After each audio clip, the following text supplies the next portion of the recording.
Salve, salve galera, beleza com vocês? Tudo na paz, tranquilo? Estão me ouvindo bem? Vendo? Tá, eu acho que sim, tá tudo tranquilo. Bom, saudações para todo mundo. Ótima quinta-feira para todo mundo, uma noite de quinta-feira. Meu nome, para quem não me conhece, meu nome é Robson Rodrigues, aqui do canal Olhar Sideral.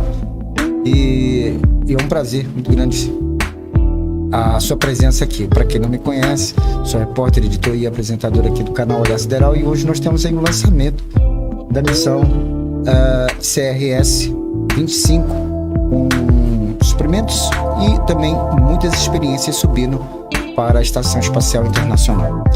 Bom, deixa eu abaixar aqui um bocadinho essa trilha, tá alta pro chuchu, com certeza, e eu acho que agora tá legal, né?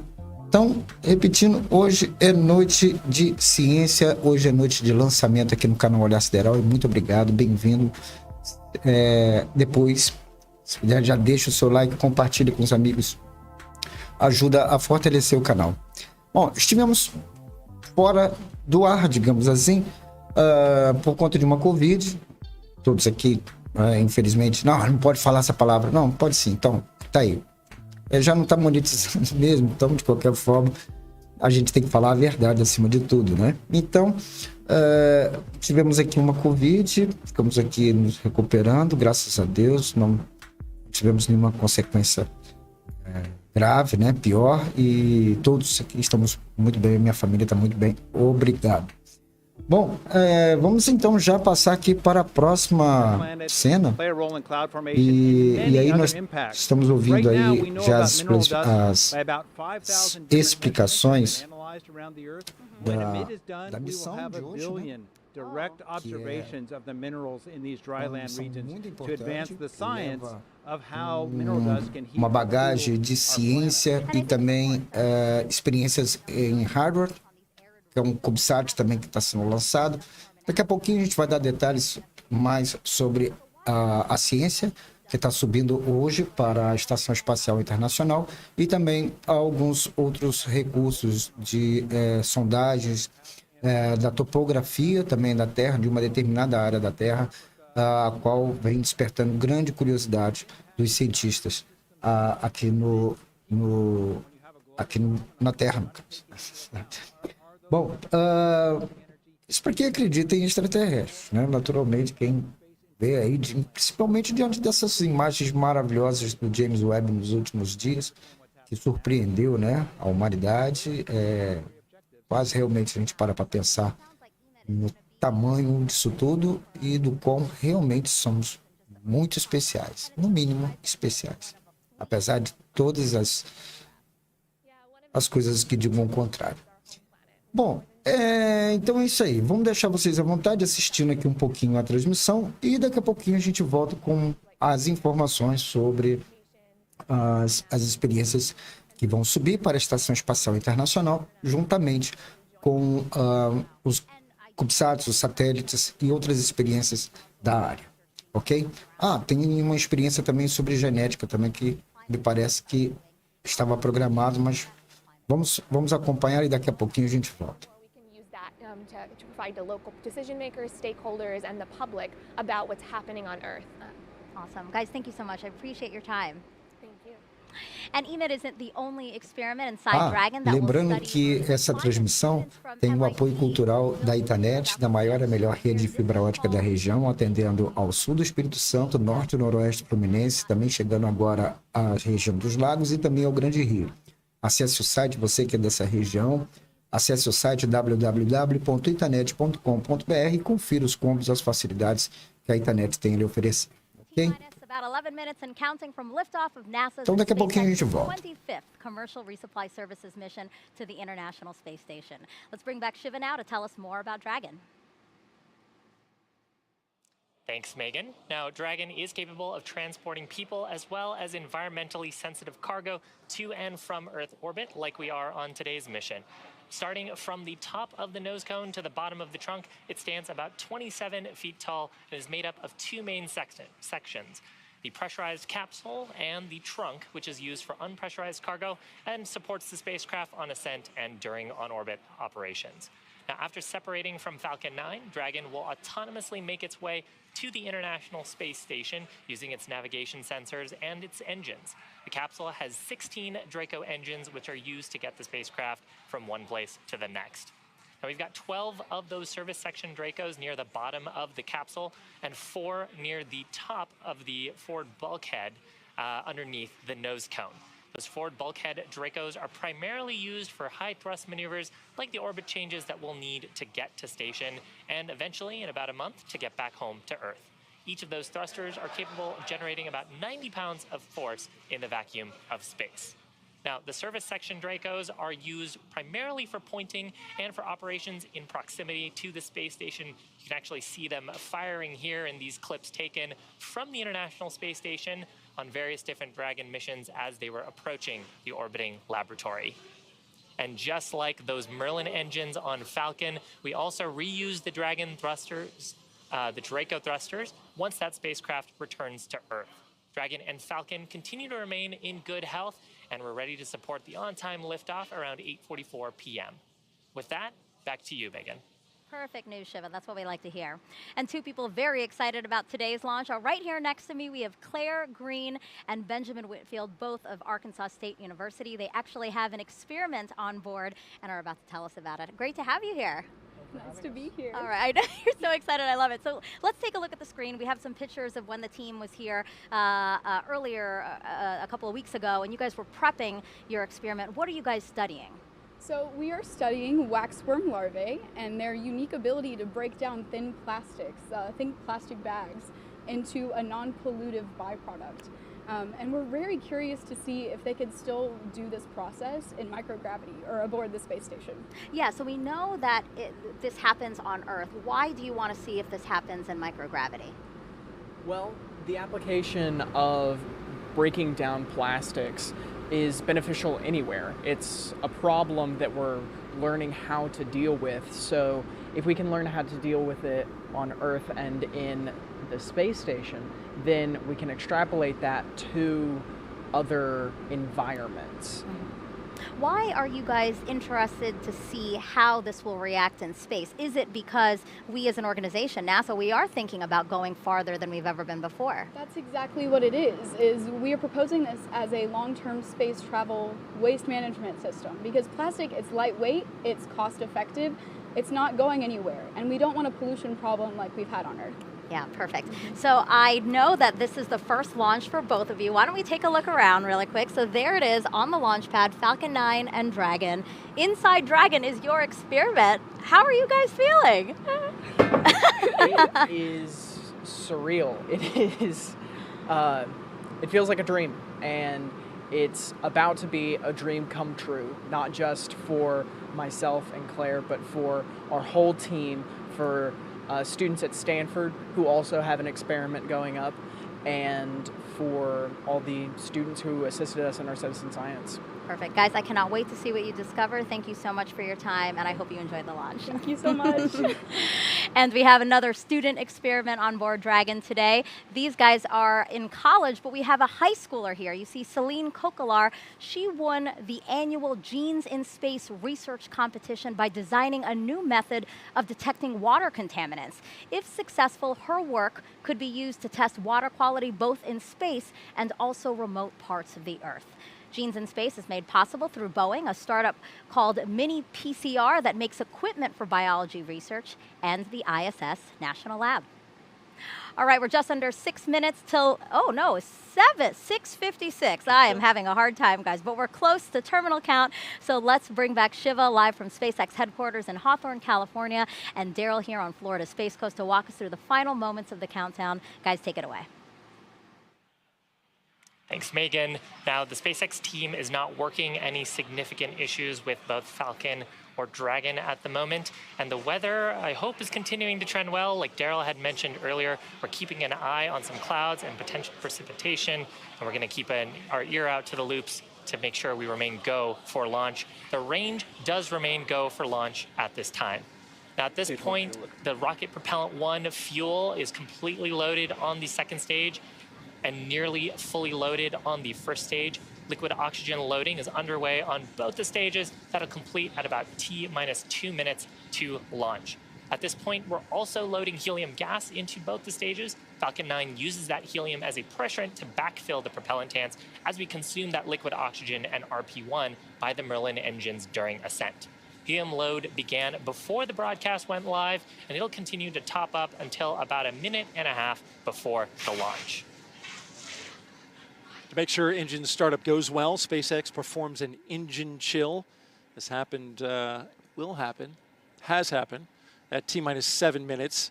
Flowed a small amount of the super chilled LOX into the Merlin engine's turbo pumps. And this is done to avoid a thermal shock to the system when that flow of super chilled liquid oxygen hits the prop system. Now, Dragon began its startup sequence at T-minus 35 minutes when it coordinated timing with the Falcon 9. Dragon now currently undergoing vehicle health checks with the next big step just before liftoff when the cargo spacecraft transitions to internal battery power. Dragon is in terminal count. And we just heard that call out for Dragon being in terminal count. And the strong back retract, that's perfect timing. That large truss structure next to the vehicle is called the transporter erector or the strong back. And as was called out on the loops, it pulls away from the vehicle in preparation for liftoff. We'll see those clamp arms around the body of the second stage start to retract. And then shortly after that, the whole structure will pull away from Falcon 9.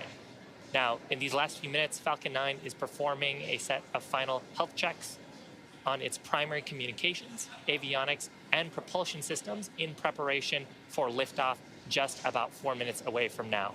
We're also going to continue to hear call-outs throughout that the engines are sufficiently chilled in as we get closer to liftoff.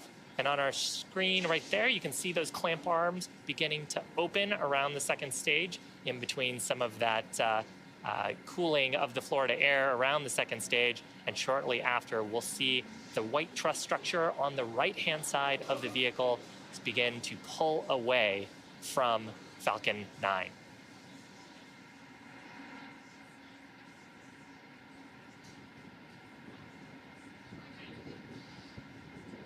There you can start to see motion of the transporter erector away. It'll recline a bit before we step further into the liftoff.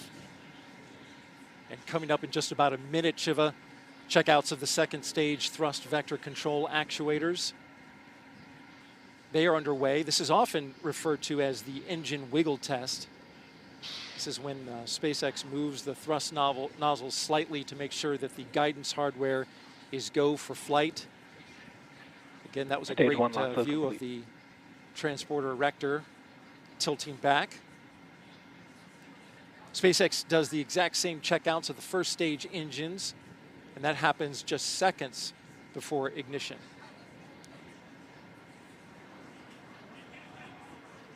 At the time of launch, 8:44 and 22 seconds p.m. Eastern Time, the International Space Station will be over the Pacific Ocean, 257 statute miles in altitude.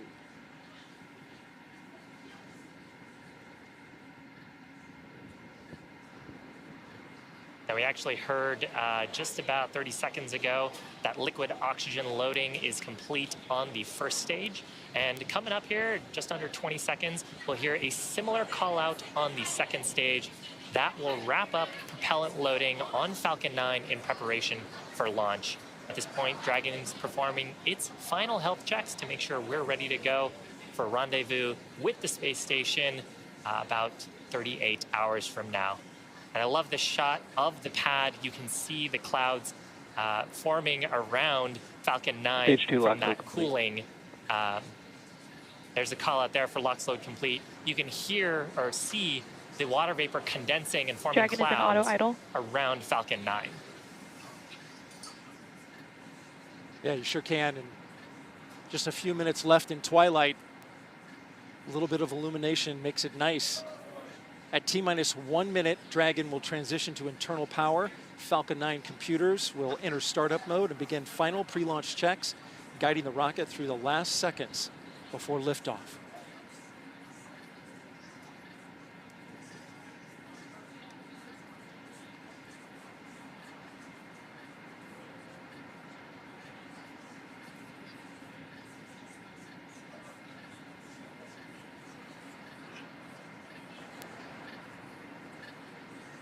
Falcon 9 is in startup. There you have the call. Dragon is in countdown. Both stages are now pressurizing for launch. LD is go for Falcon 9, Sierra's 25 launch. So range is go, weather is go.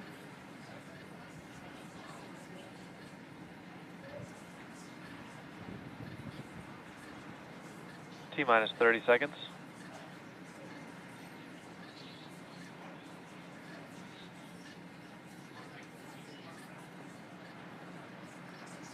It's a beautiful time of day to watch this launch if you're out on the beach. T-minus 15. And here we go. 10, 9, 8, 7, 6, 5, 4, 3, 2, 1. Engine ignition. And liftoff. Liftoff of SpaceX's Falcon 9 rocket, launching Dragon on the 25th mission to resupply the International Space Station with cool science and a new advanced instrument to more effectively study our planet's climate.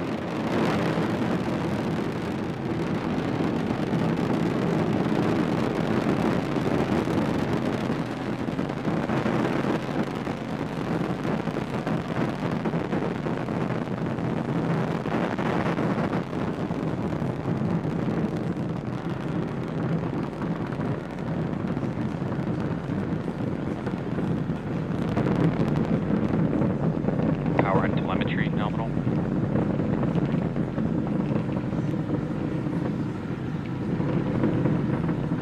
We are 50 seconds into flight. Successful liftoff from the Kennedy Space Center, Launch Complex 39A. Falcon 9 is heading towards its next major milestone.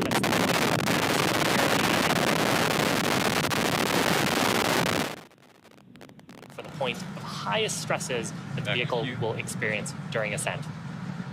There's the call out for maximum dynamic pressure. So from here, the stresses on the vehicle will get lower and lower as we raise our altitude. Coming up, we've got 5 events back to back. The first of those will be main engine cutoff, or MECO. That's where all 9 Merlin 1D engines on the first stage will shut down. I'm back, chill. Following that will be stage separation, where the first and second stages will separate. The first stage will flip around to make sure it's headed back towards the landing site and our drone ship named a shortfall of gravitas. And then the second stage will ignite its Merlin vacuum engine to boost Dragon into low Earth orbit during second engine start number 1. We just heard the call out there for engine chill-in on the second stage engine starting. The last event is the boost back burn on the first stage. That's to reduce the velocity of that vehicle as we prepare for atmospheric entry. Now, all of those events happen over about 45 seconds. And again, they are main engine cutoff, followed by stage separation, first stage flip, second stage engine start, and then boost back burn start. All those happening in just about 5 seconds.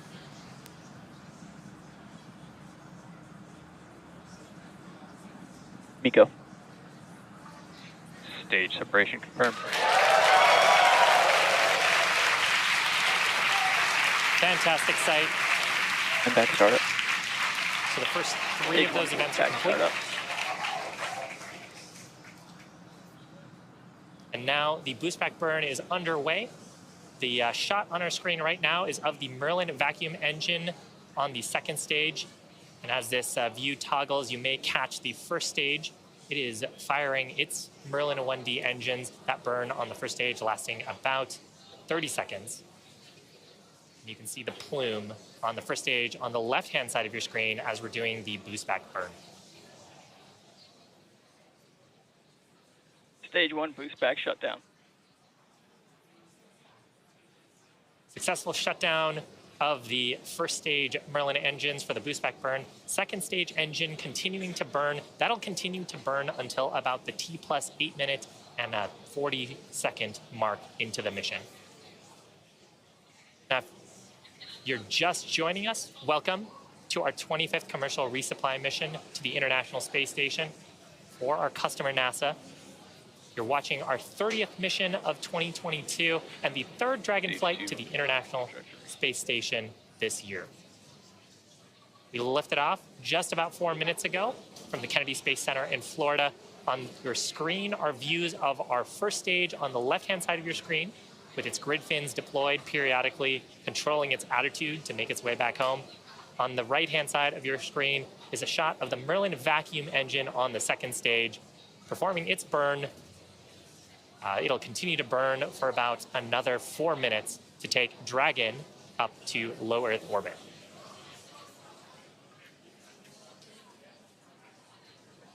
Now, speaking of the entry sequence on the first stage, to make its way back to that drone ship, it's going to have to execute 2 more burns. The first of those is the entry burn, where we'll ignite 3 of the Merlin engines, and that helps slow down the stage as we enter the upper part of the Earth's atmosphere. Following that, there will be a second burn, the landing burn, and there will only ignite a single Merlin 1D engine that'll bring the vehicle speed down to 0 for a soft touchdown on the drone ship. We've got some great sunlight on the vehicle, and you're periodically seeing some plumes of white.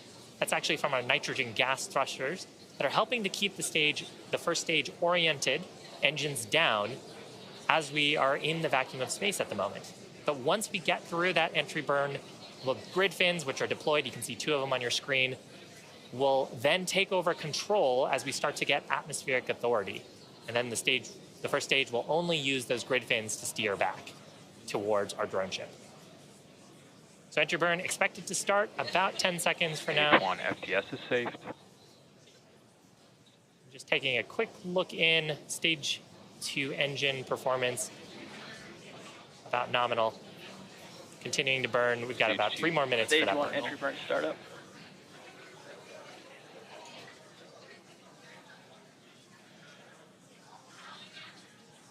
So you can see the velocity on the first stage, bottom left-hand side of your screen, rapidly slowing down as we Stage 1 fire entry burn shut down. the entry burn.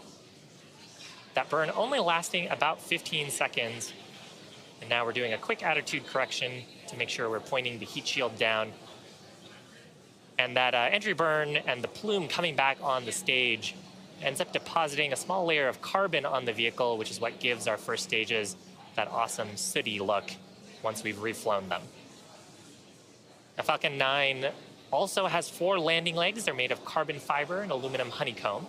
They're placed around the base of the rocket, and they'll deploy just prior to landing during the landing burn. If we're successful in recovering this Falcon 9, it'll mark its 5th successful landing and our 130th landing overall of a Falcon 9, including Falcon Heavy missions.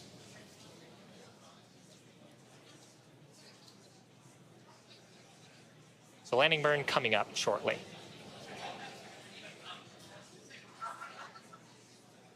Stage 1 landing burn. Keep an eye out. Stage 1 landing leg deploy.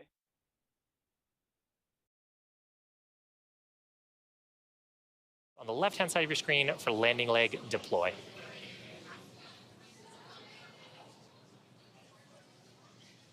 Stage 1 landing leg deploy.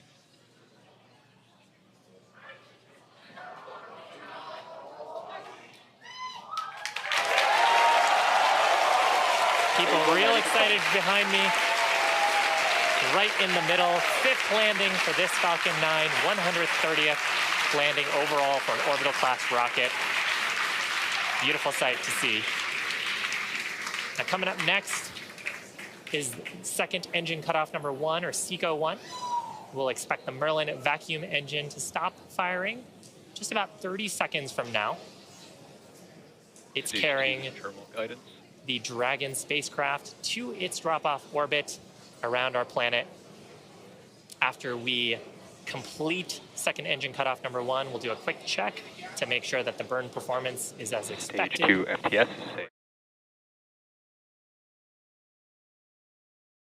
And back shutdown.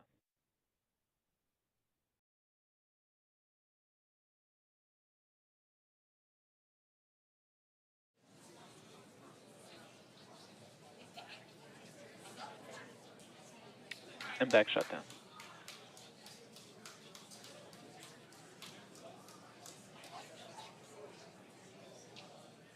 So you heard a call out on the loops there for shutdown of the Merlin vacuum.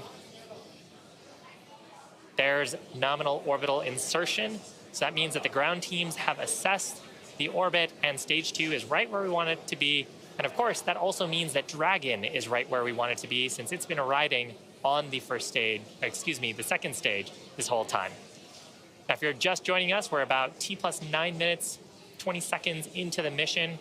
On to the screen next to me is a view of the Merlin vacuum engine with Earth behind it on the second stage.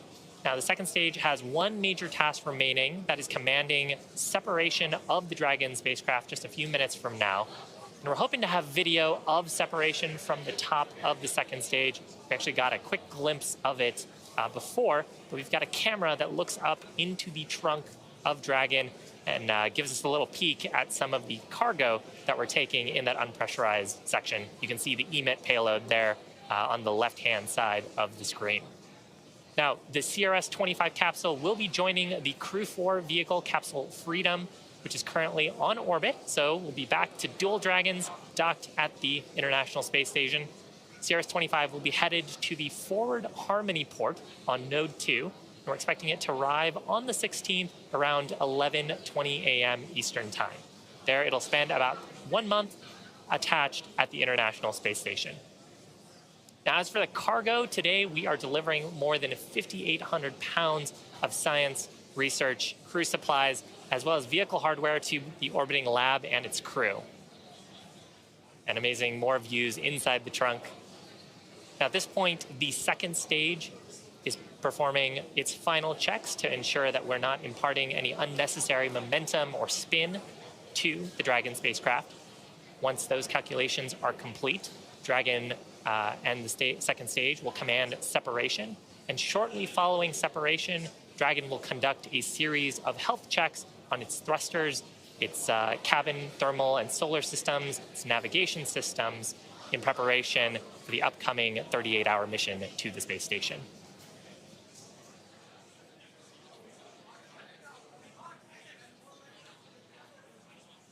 Got about 30 seconds to go.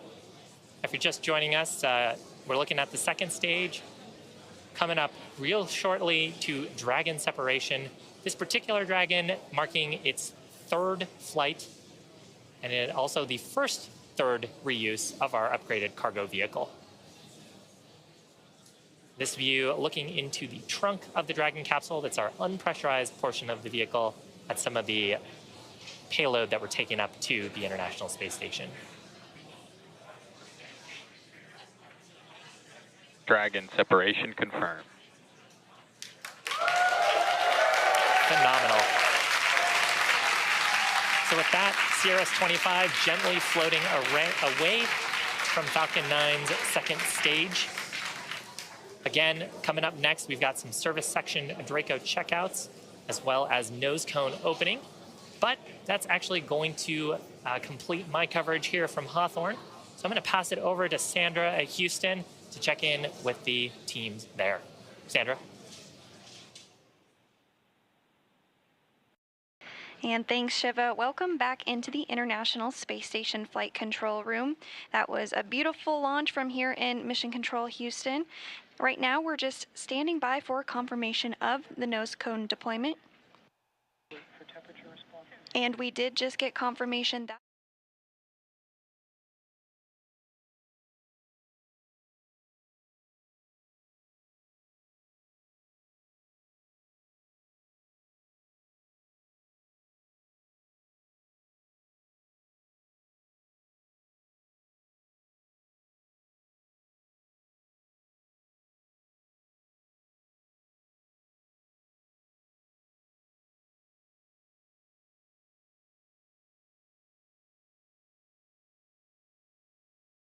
1A at the Kennedy Space Center in Florida at 7:44 p.m. Central, 8:44 p.m. Eastern Time this evening, and is currently in orbit and heading to the International Space Station. Dragon is filled with over 5,800 pounds of cargo and supplies, including a variety of science investigations, hardware, and fresh food for the crew on station, such as apples, oranges, cherry tomatoes, onions, carrot, garlic, tahini, and even shelf-stable cheese. On board the International Space Station right now is the 7-person Expedition 67 crew, who I'm sure is looking forward to these fresh foods. The crew includes NASA astronaut Bob Hines, European Space Agency astronaut Samantha Cristoforetti, Roscosmos cosmonauts Denis Matveev, Oleg Artemyev, and Sergei Korsakov, as well as NASA astronauts Jessica Watkins and Kjell Lindgren.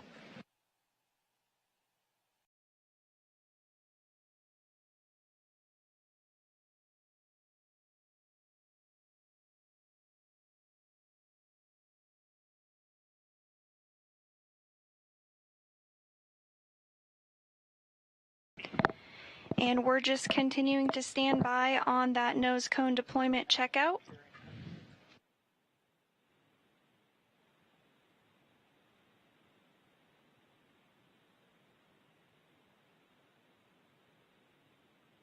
Dragon is slated to dock to the International Space Station on Saturday at approximately 10:20 a.m. Central Time.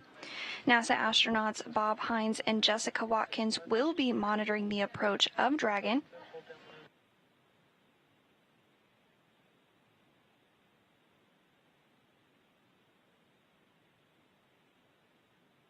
Earlier this week, NASA astronaut Bob Hines and Jessica Watkins spent some time reviewing procedures on a computer ahead of Dragon's automated rendezvous and docking.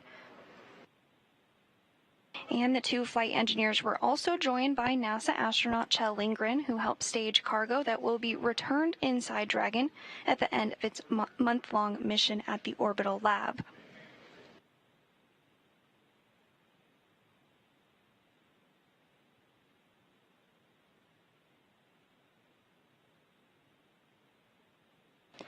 And we are continuing to stand by for confirmation that the nose cone checkouts are complete.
And we did hear that the first set of hooks is already driven, and the second set of hooks is currently driving for that nose cone deployment.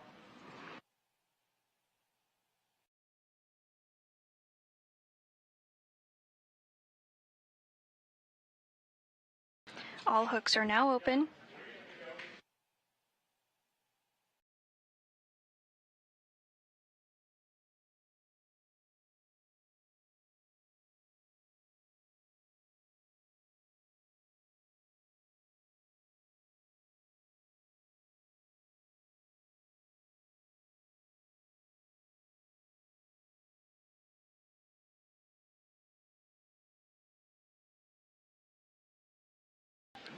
Everything continuing to go smoothly.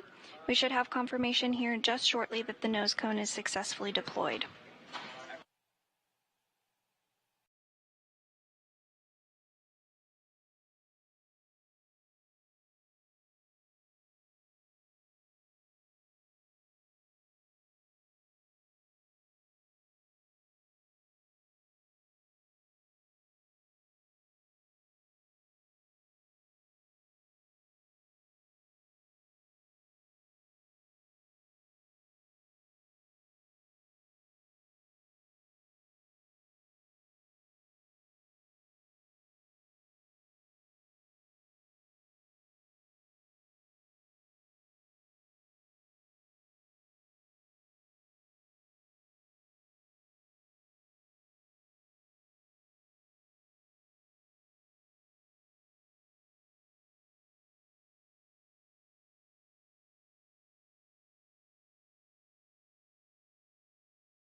And we should have confirmation here shortly.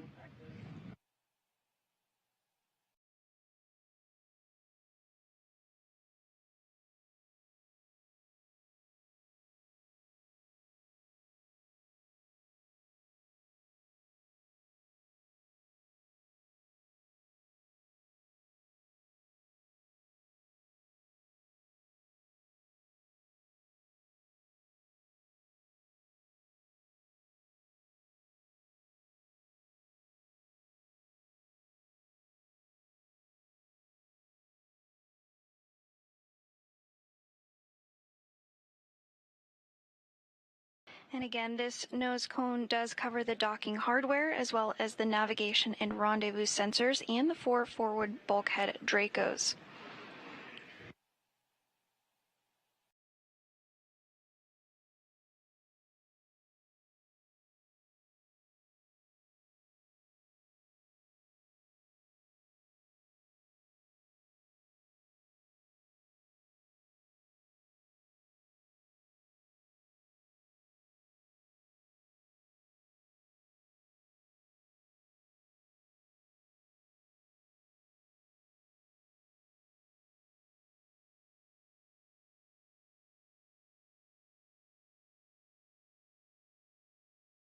And we're continuing to stand by for nose cone deployment.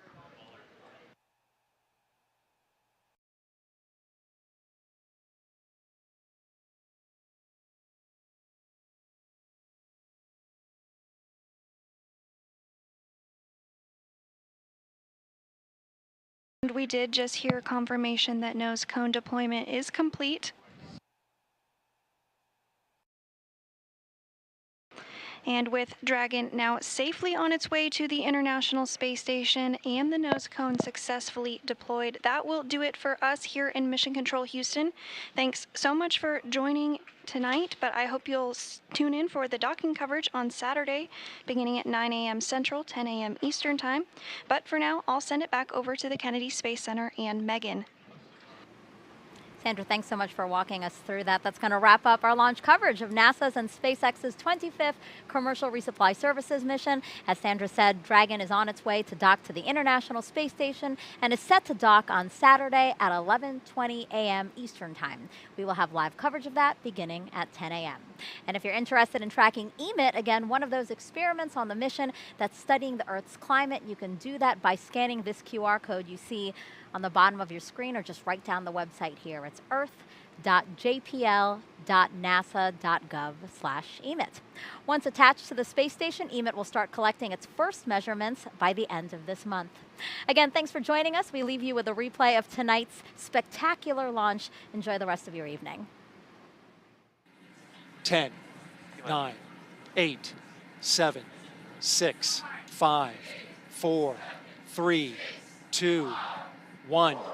Engine ignition.